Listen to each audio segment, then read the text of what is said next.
다음 주제, 여전히 뜨거운 이 인물에 대한 얘기입니다. 주제 같이 확인해 보시죠. 닥터 헬기 추가 구매하겠다. 이국종 교수의 외침이 통했던 걸까요? 이국종 교수의 이 격정 토로 기자회견 이후에 종합 지원책을 준비 중이라는 정부입니다. 당장 이 문제부터 해결하겠다고 나섰는데요. 목소리부터 먼저 듣고 오시죠.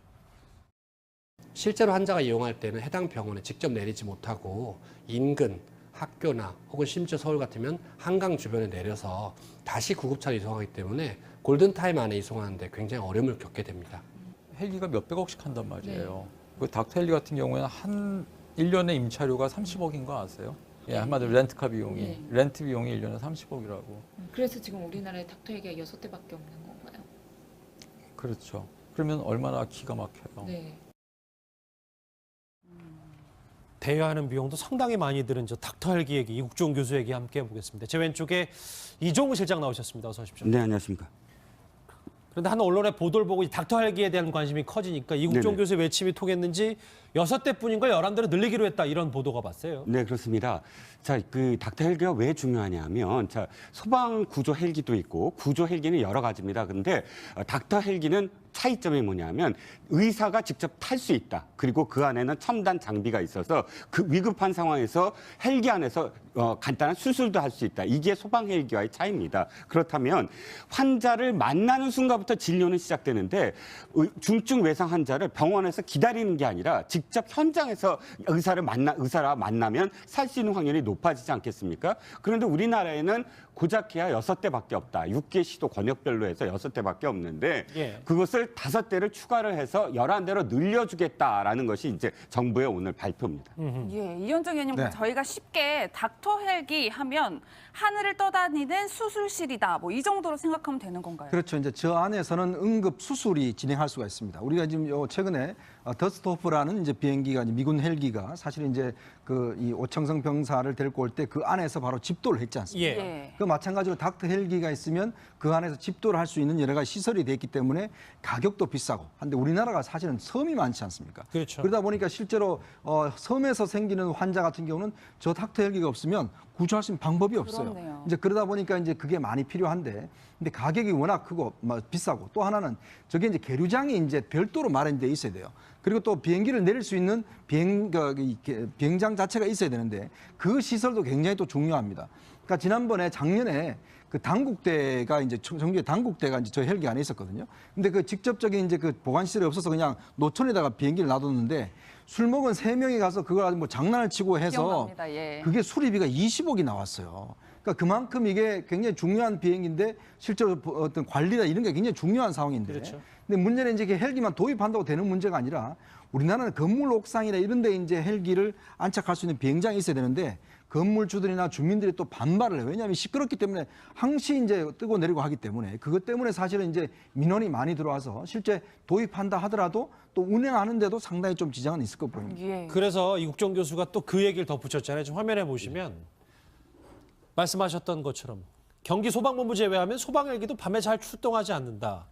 현실을 계속해서 이제 대중에게 알리고 좀 개선 방안이 없는지 같이 모색하자는 의미인 것 같아요. 네, 그렇습니다. 자, 밤엔 알지 않는다. 저게 무슨 뜻이냐면 지금 위원님께서 잘 표현해 주셨는데 착륙장 문제예요. 자, 착륙장이 우리나라에 그러니까 닥터 헬기가 내릴 수 있는 착륙장이 공식적으로 787개랍니다. 예. 그런데 그 787개가 제대로 관리가 안 되는 거예요. 예. 자, 밤에 이 착륙하려면 어떻게 해야 되냐면 거기에 등화 관제 그 불빛이 있어야 돼요. 여기가 헬기장이다라고 불빛이 있어야 밤에 헬기가 내리지 않습니까? 그런데 만들어 놓고 그걸 관리를 하지 않는 거예요. 그리고 만들어 놓고 보니까 그 앞에 뭐 전선 줄이 있다든지 고압선이 있다든지. 그러니까 787개도 사실은 일본의 8분의 1 수준이랍니다. 우린 일본에서는 임계점, 그러니까 이 착륙장이 우리나라의 8배인데 그나마 있는 이 착륙장도 관리를 제대로 하지 않아서 착륙장으로 가다가 하천에 내리고 하는 어떤 상황들이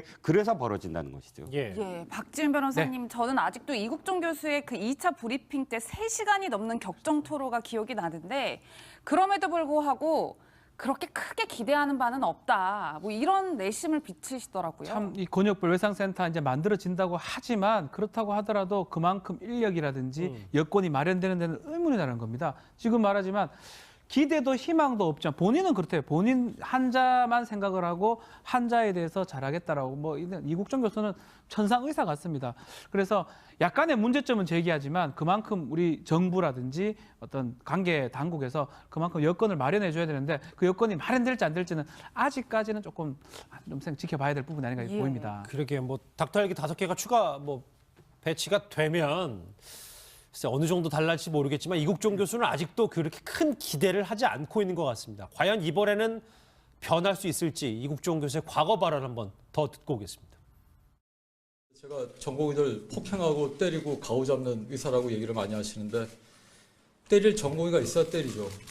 어차피 지속 가능하지 않는 중증외상센터 안에서 지속 가능하지 않는 현실에서 앞날이 한 발치도 보이지 않는 미래를 보고 마지막까지 갈 때까지만 간다고 버티는 게 저희 팀원들이고 저는 에이즈 환자를 아무런 사전 검사 결과 없이 결과가 나오기 전에 수술한 적도 있습니다. 왜냐하면 사전 검사가 나오는 그런 키트를 쓰려면 그 키트는 의료보험 삭감 대상입니다.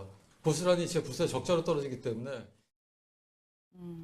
때릴 전공의가 있어야 때리죠라는 말이 예. 참 현실을 좀 얘기하는 것 같은데 이제 청와대 국민청원이 지난주부터 이국종 교수를 지지하는 글들이 많이 올라와서 벌써 23만 건이 넘었어요. 그렇죠. 뭐 국민들의 관심과 열기는 뜨거운데 사실 이게 좀 이면이 있습니다. 이게 뭐냐면 우리가 곤욕외상센터 정부 지원을 많이 하면 되지 않겠는가 생각하지만 일단 돈이에요. 왜냐하면 한정된 돈을 가지고 결국은 지원해야 되는 거 아니겠어요?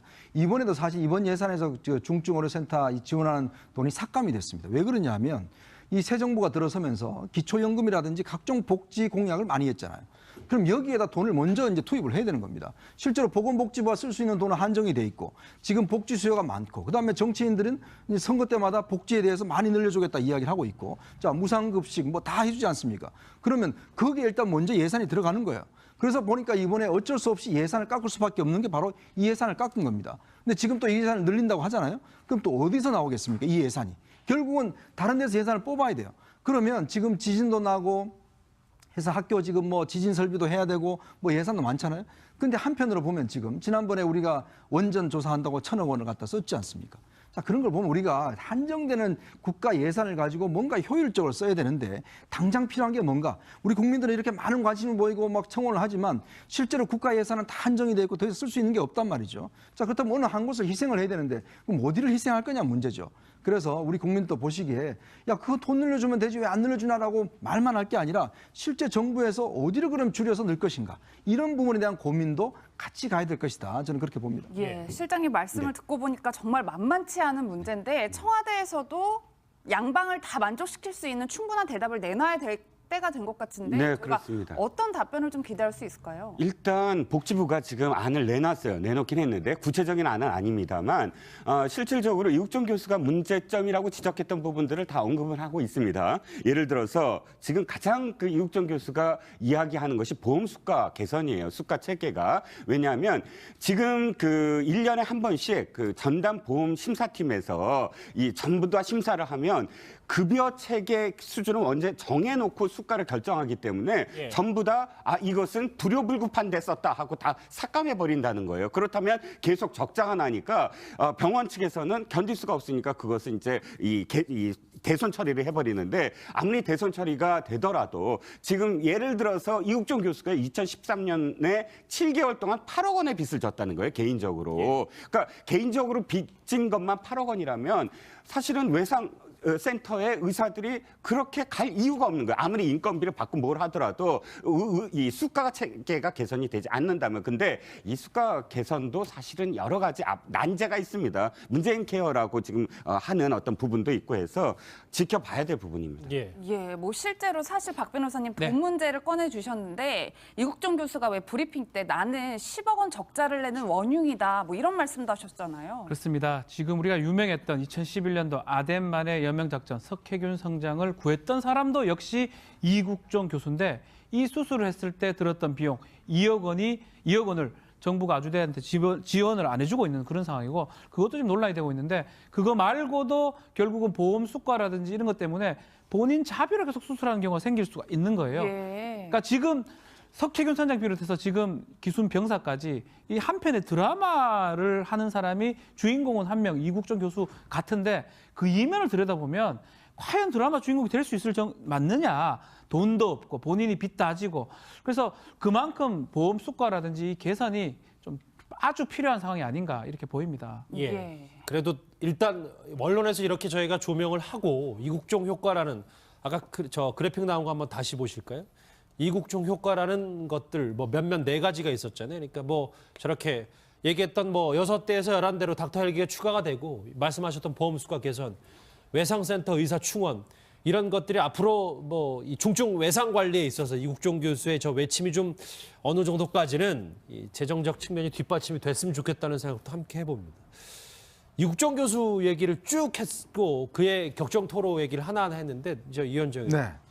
규순 병사가 지금 회복세가 빠르다는 건 주말 사이에 다 알려졌지만 지금 보니까 미음하고 물김치 식사를 이제 본격적으로 좀 한다고 그러더라고요. 일단 이제 식사가 이제 처음에는 물만 먹다가 그다음에 이제 미음을 먹기 시작을 한 것은 이제 그만큼 이제 내부의 어떤 장기가 이제 조금씩 정상을 되찾아가고 있다라는 것이거든요. 근데 이게 사실 아직까지는 이제 굉장히 중증 환자이기 때문에 언제 어디서 폐색이 있을지 모릅니다. 그렇기 때문에 이제 조금씩 미음을 먹다가 그게 정상이 되면 이제 조금의 이제 된 밥을 먹는다든지 이런 식으로 이제 할 텐데 아마 그런 식으로 조금씩 이제 그 체력을 회복해 나가는 상황인데 아직까지는 이제 뭐 우리가 좀 의심할 수 없는 왜냐하면 이게 이제 지금 현재는 아직까지 일반 병실을 갔지만 이제 어느 정도 이제 좀 본인 의식이 돌아오면 이제 군병원으로 옮길 겁니다. 아마 예. 그때부터 이제 본격적인 우리나라 이제 합심조 즉 국정원과 기무사와 합심조의 신문이 아마 진행이 될 거거든요. 예. 그래서 어떻게 왜 왔는지 또 개인 신원에 대한 하는데 왜냐하면 지금 상황에서 만약에 하게 되면 정신적으로 지금 보면 외상후 스트레스가 상당히 심하다고 그래요. 그렇죠. 그래서 이제 이국종 교수가 굉장히 즐거운 이야기, 기쁜 이야기만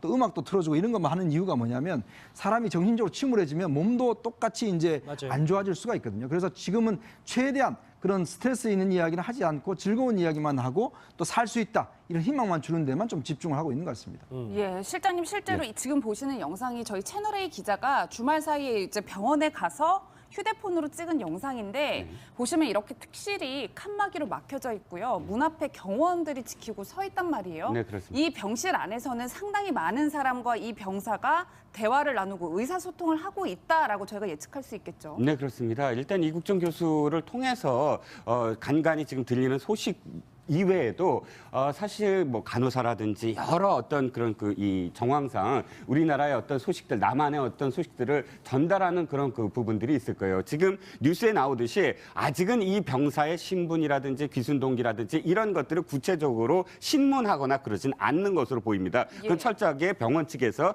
일단 어느 정도의 고비는 한 번 더 넘겨야 된다 하는 그런 의견을 지금 전달하고 있는 것 같아서 구체적인 어떤 신문 이런 것은 이루어지지 않고 있다라고 지금 보여집니다. 그러니까 저희 지난주 금요일에 뉴스특급 시간에 뭐 개성 경무대 출신 뭐 운전병 간부 고위급 총참모장의 군용 지프차를 모는 운전병일 것이다. 뭐 여러 관측이 있었는데 이런 것도 박준 변호사입니까? 네. 이국종 교수가 전반적인 정리하에 그렇죠.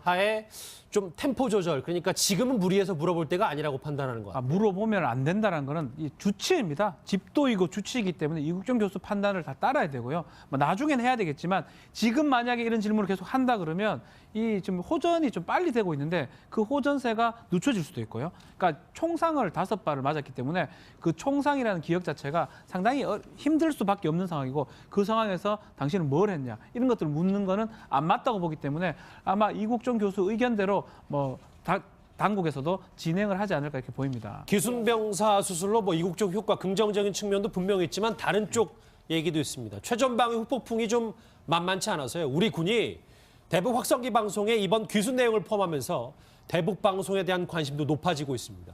과거 대북 방송 잠깐 듣고 오겠습니다. 왕처럼 군림하면서 항상 권력에 불안해하고 주변 사람들을 믿지 않아 극단적인 생각과 행동을 하는 김정은은 이인자에 대한 정신적 외상이 있습니다. 고모부인 장성택을 죽인 후 나타난 현상이죠. 나이 어린 김정은은 외모와 행동으로 김일성, 김정일을 따라하는 데 열중하고 있지만 분명히 한계는 있습니다. 예. 네, 뭐 저희가 이번 귀순을 통해서 이 대북 방송의 중요성을 참 많이 깨달았는데 그렇죠. 이번에 대북 방송에 오청성 병사 이야기가 포함됐다, 뭐 이런 얘기가 있어요. 지금 이제 사실은 대북 방송이 이게 음악만 내보는 게 아니라 실제 우리 방송 프로그램 똑같이 이렇게 프로그램이 만들어집니다. 그래서 이제 그걸 매일 정기적으로 이렇게 방송을 내보냈는데, 왜냐하면 지금 북한군에 넘어온 문제가 사실 북한 내부에 전혀 알려지지 않았어요. 그렇죠. 이제 그렇다 보니까 우리 쪽에서 먼저 이제 이 소식을 실제 알리는 거죠. 왜냐하면 이게 상당히 심리적 효과가 큽니다. 왜냐 JS의 어떤 근처에 근무하던 병사가 이렇게 넘어왔고 또 총을 맞았는데 살아났다. 이런 이야기를 사실은 이제 병사들이 알게 되면 상당히 동요할 수밖에 없고, 실제로 바로 그 다음 날 그 근무하던 40명의 병사를 전부 다 교체를 했지 않습니까? 예. 그리고 또 그 앞에는 도랑을 지금 거의 뭐 사람 키만큼 지금 파고 있고, 그만 북한 내부에 통문도 만들고 지금 단속을 하고 있습니다만은 방송을 막을 수가 없죠. 우리 방송을 막을 수가 없고, 실제로 이런 내용들이 북한사에 퍼져나가게 되면 상당히 이제 동요할 가능성이 크거든요. 예. 그래서 이제 우리 쪽에서도 이제 여기에다가 정규 프로그램에다 이 내용을 넣어서 지금 계속 방송을 하고 있고, 또 추가적인 이제 탈북을 앞으로 이제 좀 촉구를 할 텐데, 사실은 이게 대북 방송이 심리적으로 굉장히 영향이 큰 게 우리 쪽 대북 방송에 대한 그 신뢰성이 굉장히 큽니다. 북한에서는. 우리가 매일 날씨 방송을 하거든요. 그 날씨 방송 때문에 실제로 북한에서 그렇다면서요? 굉장히 많이 이제 신뢰성을 가지고 있고, 예. 그렇기 때문에 아마 이 뉴스에 대해서도 상당히 북한 병사들이 신뢰를 가질 것 같습니다. 저 이제 귀순 병사 얘기니까 오청성 병사가 남쪽으로 내려와서 지금 잘 먹고 치료도 잘 받고 있다라는 그 내용을 저희도 한번 들어봤으면 좋겠는데, 저 정도 전파 속도면은 결국 민간인 북한 주민들도 이 저 휴전선 인근에 있는 주민들은 다 알게 되는 거 아닙니까? 네, 박근혜 정부 시절에 북한의 고위 관리들이 판문점으로 넘어와서 이틀에 걸쳐서 판문점 협상을 합니다. 그때 협상의 주된 내용이 대북 방송이에요. 예. 그만큼 대북 방송의 그 이 위험성 스스로 인지하고 있고, 김정은도 그때 48시간인가에 거의 선전포고를 했었어요. 대북 방송을 철회하지 않으면 직접 타격하겠다. 그런데 우리가 그냥 이 밀어붙였기 때문에 타격 못하지 않았습니까? 그만큼 두려워하는 어떤 존재가 대북 방송입니다. 그렇기 때문에 우리 출력이라든지 이런 것들은 사실상 굉장히 큰 어떤 상태고, 이미 사실 개성이라든지 이 등지에는 이미 우리 대북 방송을 통해서 많은 사실들이 알려졌을 것이다라고 추측을 할 수가 있죠. 그런데 지금 우리 쪽만 이렇게 저 대북 방송 활성화하는 게 아니라 북한 측은 북한 나름대로의 방법을 취하고 있어서 저 화면 같이 보시면 저 이현정 의원 네. 추가 탈북을 막기 위해서 안간힘을 쓰고 있는 게 여러 가지 있고, 아까 잠깐 언급을 했지만 특히 저는 이 부분이요. 뭐 통문까지는 얘기했고 도랑 앞에 나무 심었던 것도 주말 사이에 다 나온 얘기지만, 기관총을 증강 배치했다. 그때도 자동 소총으로 이 저 오청성 병사를 겨눴었는데, 저 기관총 증강 배치하면 그러게요. 저 유엔 정전협정 위반 아닌지 전 그게 좀 걱정이 되세요. 이미 북한은 우리 정전협정을 인정하지 않는다고 발표를 했습니다. 이미 뭐 그게 수년이 됐고요. 그렇기 때문에 사실은 지금 현재 중립국 감시위원회 이것도 지금 운영하지 않고 있고, 실제로 우리가 지금 북한 쪽에다가 뭔가 통보할 수 있는 수단도 아무것도 없어요. 지금 보시면 저 앉은 판문각 뒤편에 가면 상당히 중무장한 것들이 많다고 하거든요. 지난번에 그 병사들이 왜 한 10명이 이렇게 모여 있지 않습니까? 그때 들고 나온 그 무장한 그걸 보면 실제 기관총뿐만 아니라 상당히 고성능 기관총도 가지고 나왔어요. 그러니까 그거 같은 경우는 실제로 우리가 그 가지고 올 수 없는데도 불구하고 가지고 나왔단 말이죠. 예. 자, 그렇다면 실제로 북한이 중무장을 이제 더 보강할 가능성이 높다. 예를 들어서 지난번 같이 이제 총을 쐈음에도 불구하고 직접 맞았는데 우리가 살아났지 않습니까? 그렇다고 한다면 아마 판문각 뒤쪽에서 상당히 이제 중무장한 무기들을 배치할 가능성이 높고, 실제로 아마 현재까지는 한 100여 명 정도가 근무를 하고 있는 것으로 알려지고 있는데, 많은 수의 더 병력을 더 증강하고, 또 아마 지금 현재 근무하던 그 뭐 대표부라든지 이런 데는 상당히 아마 검열을 당해서 숙청당했을 가능성이 굉장히 높다라고 보여집니다. 예, 이현정 의원님, 이렇게 북한도 발빠르게 대응을 하고 있고, 어쨌든 뭐 이국정 교수의 외침에 청와대에서 곧 응답을 할 것 같기도 한데, 저는 궁금한 게 아직 청와대에서 오청성 병사 관련된 얘기는 없거든요. 혹시 이 부분이나 북한 대응 관련한 부분에 대해서 입장을 내놓을 가능성이 있을까요? 일단 이제 청와대 반응이 저는 조금 뭐 일각에서는 왜 대통령이 딴 데를 가시는데 왜 오청성 병사한테는 안 가느냐 뭐 이런 뭐 등등 이야기겠지만, 예. 아무래도 정부 차원에서 대응한다는 건 아마 남북 관계 이런 부분에 조금 조심스러워하는 것 같아요. 평창 올림픽도 뭐 중간에 그렇죠. 있고요. 지금 이제 뭐 전반적인 좀 그 로키로 가는 이유는 아마 이제 남북 회담이나 평창 올림픽에 북한 선수들을 오게 하는 문제라든지 만약 이것 자체를 우리 정부가 이제 공식화해서 뭐 북한을 할 경우는 사실은 북한이 이제 새로운 도발을 또 할 수가 있는 상황이기 때문에 정부 차원에서는 일단 좀 저강도 대응을 통해서 일단 현 상황을 좀 수습하고자 하는 뭐 그런 쪽으로 이제 전반적인 전략이 짜고 있지 않는가 싶습니다. 이종우 씨 정리해 볼게요. 자막에도 잘 표현이 됐지만 우리는 방송으로 그리고 북한은 아예 탈북자 추가 탈북 막아라 봉쇄 작전 하고 있는데 글쎄 저 판문점 JSA가 앞으로도 요새화 북한이 또 요새화 만드는 건 아닌지 모르겠어요. 네, 그렇습니다. 사실 JSA를 만든 것도 사실은 이 양쪽의 어떤 비무장을 해서 일단은 긴장을 완화시키자라는 의미로 만든 것인데 거꾸로 지금 이 지역이 북한의 어떤 그런 이 대응으로 인해서 화약고처럼 지금 변하고 있거든요. 뭐 이 중심이. 그래서 일단 남북 간의 어떤 긴장이 고조되고 있는 건 사실입니다. 기관청까지 들렸다는 북한 소식과 그리고 이국종 교수의 외침이 조금씩은 사회를 변화시키고 있다는 긍정적인 얘기까지 두 번째 주제를 짚어봤습니다. 이현정 위원, 이종우 실장님은 여기서 인사를 드리겠습니다. 고맙습니다. 교수 의견대로 뭐 당국에서도 진행을 하지 않을까 이렇게 보입니다. 기순병사 수술로 뭐 이국적 효과 긍정적인 측면도 분명히 있지만 다른 쪽 얘기도 있습니다. 최전방의 후폭풍이 좀 만만치 않아서요. 우리 군이 대북 확성기 방송에 이번 귀순 내용을 포함하면서 대북 방송에 대한 관심도 높아지고 있습니다. 과거 대북 방송 잠깐 듣고 오겠습니다. 왕처럼 군림하면서 항상 권력에 불안해하고 주변 사람들을 믿지 않아 극단적인 생각과 행동을 하는 김정은은 이인자에 대한 정신적 외상이 있습니다. 고모부인 장성택을 죽인 후 나타난 현상이죠. 나이 어린 김정은은 외모와 행동으로 김일성, 김정일을 따라하는 데 열중하고 있지만 분명히 한계는 있습니다. 네, 뭐 저희가 이번 귀순을 통해서 이 대북 방송의 중요성을 참 많이 깨달았는데 그렇죠. 이번에 대북 방송에 오청성 병사 이야기가 포함됐다, 뭐 이런 얘기가 있어요. 지금 이제 사실은 대북 방송이 이게 음악만 내보는 게 아니라 실제 우리 방송 프로그램 똑같이 이렇게 프로그램이 만들어집니다. 그래서 이제 그걸 매일 정기적으로 이렇게 방송을 내보냈는데 왜냐하면 지금 북한군에 넘어온 문제가 사실 북한 내부에 전혀 알려지지 않았어요. 그렇죠. 이제 그렇다 보니까 우리 쪽에서 먼저 이제 이 소식을 실제 알리는 거죠. 왜냐하면 이게 상당히 심리적 효과가 큽니다. 왜냐 JSA 어떤 근처에 근무하던 병사가 이렇게 넘어왔고 또 총을 맞았는데 살아났다. 이런 이야기를 사실은 이제 병사들이 알게 되면 상당히 동요할 수밖에 없고 실제로 바로 그 다음 날 그 근무하던 40명의 병사를 전부 다 교체를 했지 않습니까? 예. 그리고 또 그 앞에는 도랑을 지금 거의 뭐 사람 키만큼 지금 파고 있고 그만 북한 내부에 통문도 만들고 지금 단속을 하고 있습니다만은 방송을 막을 수가 없죠. 우리 방송을 막을 수가 없고 실제로 이런 내용들이 북한사에 퍼져나가게 되면 상당히 이제 동요할 가능성이 크거든요. 예. 그래서 이제 우리 쪽에서도 이제 여기에다가 정규 프로그램에다 이 내용을 넣어서 지금 계속 방송을 하고 있고 또 추가적인 이제 탈북을 앞으로 이제 좀 촉구를 할 텐데 사실은 이게 대북 방송이 심리적으로 굉장히 영향이 큰 게 우리 쪽 대북 방송에 대한 그 신뢰성이 굉장히 큽니다. 북한에서는. 우리가 내일 날씨 방송을 하거든요. 그 날씨 방송 때문에 실제로 북한에서 그렇다면서요? 굉장히 많이 이제 신뢰성을 가지고 있고 예. 그렇기 때문에 아마 이 뉴스에 대해서도 상당히 북한 병사들이 신뢰를 가질 것 같습니다. 저 이제 귀순 병사 얘기니까 오청성 병사가 남쪽으로 내려와서 지금 잘 먹고 치료도 잘 받고 있다라는 그 내용을 저희도 한번 들어봤으면 좋겠는데 저 정도 전파 속도면은 결국 민간인 북한 주민들도 이 저 휴전선 인근에 있는 주민들은 다 알게 되는 거 아닙니까? 네, 박근혜 정부 시절에 북한의 고위 관리들이 판문점으로 넘어와서 이틀에 걸쳐서 판문점 협상을 합니다. 그때 협상의 주된 내용이 대북 방송이에요. 예. 그만큼 대북 방송의 그 이 위험성 스스로 인지하고 있고 김정은도 그때 48시간인가에 거의 선전포고를 했었어요. 대북 방송을 철회하지 않으면 직접 타격하겠다. 그런데 우리가 그냥 이 밀어붙였기 때문에 타격 못하지 않았습니까? 그만큼 두려워하는 어떤 존재가 대북 방송입니다. 그렇기 때문에 우리 출력이라든지 이런 것들은 사실상 굉장히 큰 어떤 상태고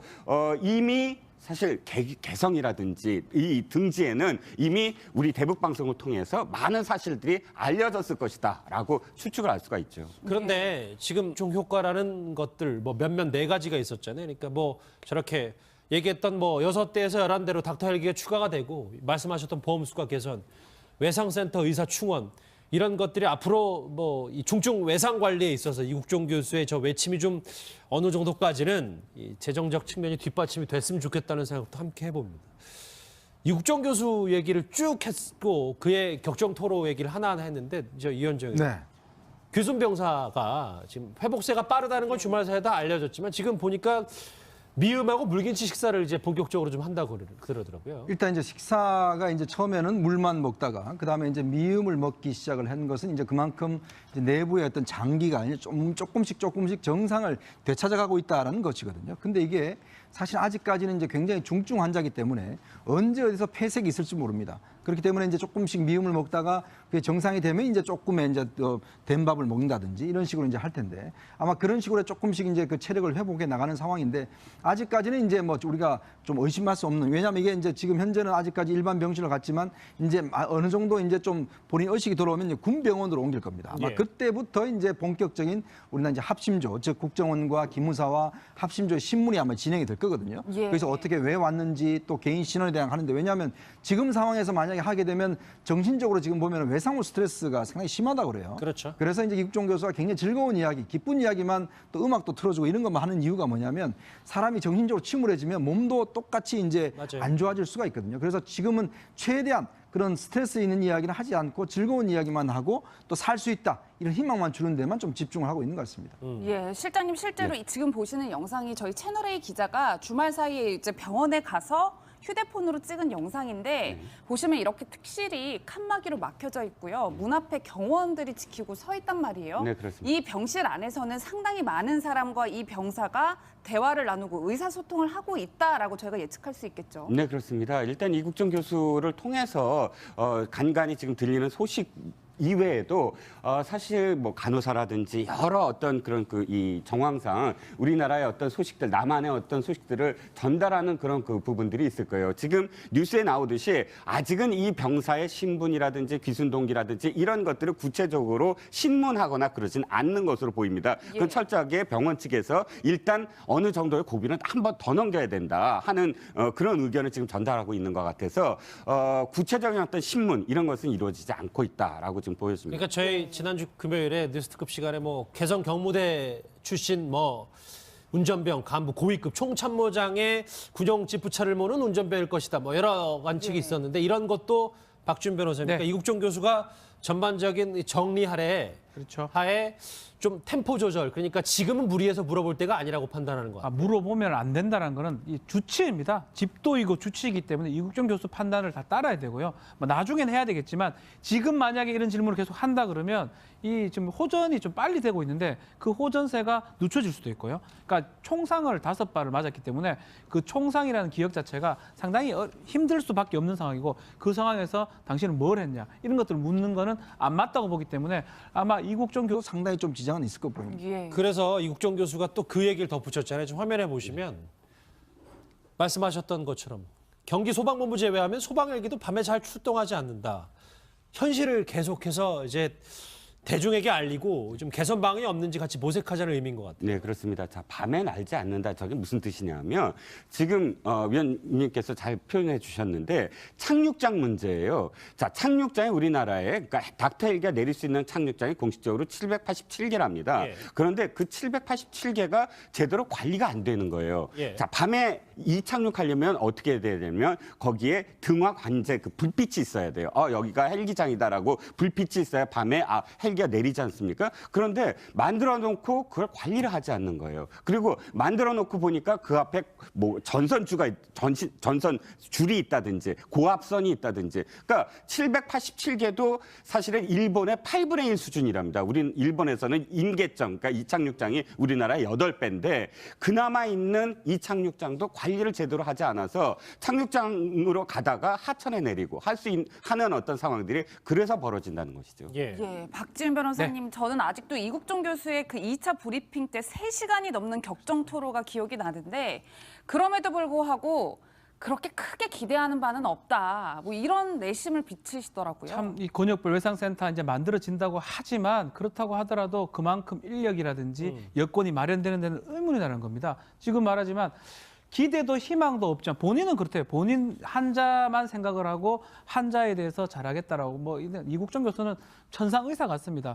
그래서 약간의 문제점은 제기하지만 그만큼 우리 정부라든지 어떤 관계 당국에서 그만큼 여건을 마련해 줘야 되는데 그 여건이 마련될지 안 될지는 아직까지는 조금 좀 지켜봐야 될 부분이 아닌가 보입니다. 그러게 뭐 닥터 헬기 5개가 추가 뭐 배치가 되면 글쎄 어느 정도 달랄지 모르겠지만 이국종 교수는 아직도 그렇게 큰 기대를 하지 않고 있는 것 같습니다. 과연 이번에는 변할 수 있을지 이국종 교수의 과거 발언 한번 더 듣고 오겠습니다. 제가 전공의들 폭행하고 때리고 가오잡는 의사라고 얘기를 많이 하시는데 때릴 전공의가 있어야 때리죠. 어차피 지속 가능하지 않는 중증외상센터 안에서 지속 가능하지 않는 현실에서 앞날이 한 발치도 보이지 않는 미래를 보고 마지막까지 갈 때까지만 간다고 버티는 게 저희 팀원들이고 저는 에이즈 환자를 아무런 사전 검사 결과 없이 결과가 나오기 전에 수술한 적도 있습니다. 왜냐하면 사전 검사가 나오는 그런 키트를 쓰려면 그 키트는 의료보험 삭감 대상입니다. 고스란히 제 부서에 적자로 떨어지기 때문에 때릴 전공의가 있어야 때리죠라는 말이 예. 참 현실을 좀 얘기하는 것 같은데 이제 청와대 국민청원이 지난주부터 이국정 교수를 지지하는 글들이 많이 올라와서 벌써 23만 건이 넘었어요. 그렇죠. 뭐 국민들의 관심과 열기는 뜨거운데 사실 이게 좀 이면이 있습니다. 이게 뭐냐면 우리가 뭐 권역외상센터 정부 지원을 많이 하면 되지 않겠는가 생각하지만 일단 돈이에요. 왜냐하면 한정된 돈을 가지고 결국은 지원해야 되는 거 아니겠어요? 이번에도 사실 이번 예산에서 중증의료센터 지원하는 돈이 삭감이 됐습니다. 왜 그러냐면 이 새 정부가 들어서면서 기초연금이라든지 각종 복지 공약을 많이 했잖아요. 그럼 여기에다 돈을 먼저 이제 투입을 해야 되는 겁니다. 실제로 보건복지부가 쓸 수 있는 돈은 한정이 돼 있고 지금 복지 수요가 많고 그다음에 정치인들은 이제 선거 때마다 복지에 대해서 많이 늘려주겠다 이야기를 하고 있고 자 무상급식 뭐 다 해주지 않습니까? 그러면 거기에 일단 먼저 예산이 들어가는 거예요. 그래서 보니까 이번에 어쩔 수 없이 예산을 깎을 수밖에 없는 게 바로 이 예산을 깎은 겁니다. 근데 지금 또 이 예산을 늘린다고 하잖아요. 그럼 또 어디서 나오겠습니까? 이 예산이.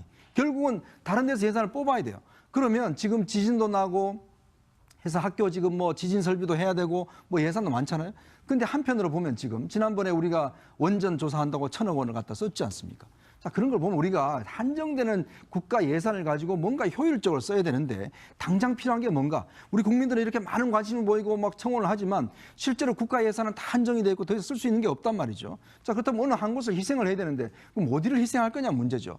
그래서 우리 국민도 보시기에 야 그거 돈 늘려주면 되지 왜 안 늘려주나라고 말만 할 게 아니라 실제 정부에서 어디를 그럼 줄여서 넣을 것인가 이런 부분에 대한 고민도 같이 가야 될 것이다. 저는 그렇게 봅니다. 예, 실장님 말씀을 듣고 보니까 정말 만만치 않은 문제인데 청와대에서도 양방을 다 만족시킬 수 있는 충분한 대답을 내놔야 될 때가 된 것 같은데 네, 저희가 그렇습니다. 어떤 답변을 좀 기대할 수 있을까요? 일단 복지부가 지금 안을 내놨어요. 내놓긴 했는데 구체적인 안은 아닙니다만 실질적으로 이국정 교수가 문제점이라고 지적했던 부분들을 다 언급을 하고 있습니다. 예를 들어서 지금 가장 그 이국정 교수가 이야기하는 것이 보험 수가 개선이에요. 수가 체계가. 왜냐하면 지금 그 1년에 한 번씩 그 전담 보험 심사팀에서 이 전부 다 심사를 하면 급여 체계 수준을 언제 정해놓고 수가를 결정하기 때문에 예. 전부 다 이것은 불효불급한 데 썼다 하고 다 삭감해 버린다는 거예요. 그렇다면 계속 적자가 나니까 병원 측에서는 견딜 수가 없으니까 그것은 이제